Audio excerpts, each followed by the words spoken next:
Boris Johnson has been urged not to surrender to the foreign aid rebels within the Conservative Party. Of course, we know, and I'll get onto it in a bit, but cutting foreign aid, particularly in the current climate, is one of the most popular measures, one of the most popular policies polled.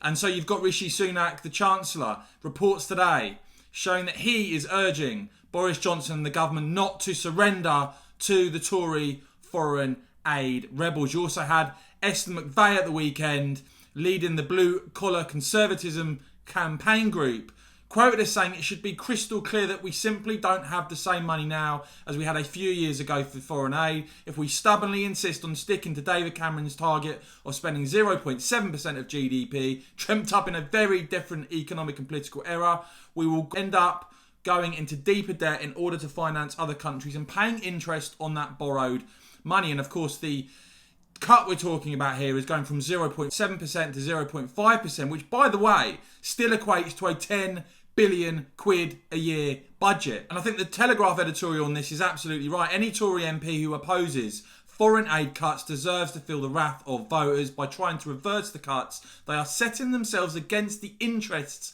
and instincts of their own constituents. And as I've talked about before, you will see massively overrepresented in the mainstream media when people who are basically for spending endless amounts of money on using arbitrary figures on foreign aid. As I've previously talked about, why is there a set figure? It should be done on a case-by-case basis.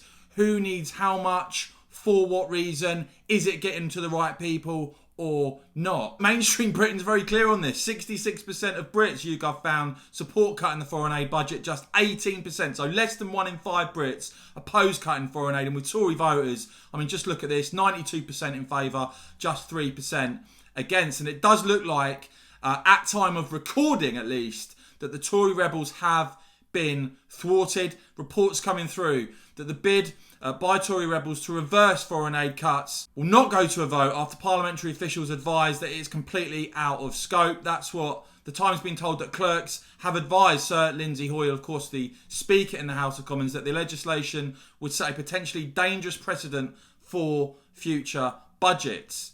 So there we are, guys. Let me know what you make of all of this. What do you make of the Tory rebels, the Tory rebel MPs who are trying to reverse cuts to foreign aid? As I said, still looking at 10 billion quid a year. Do let me know your thoughts on all of this down below. And as ever, if you enjoyed this video, do give it a quick thumbs up. Make sure you hit join button if you want to support my channel. We'd really appreciate that. And of course, as ever, thanks for watching.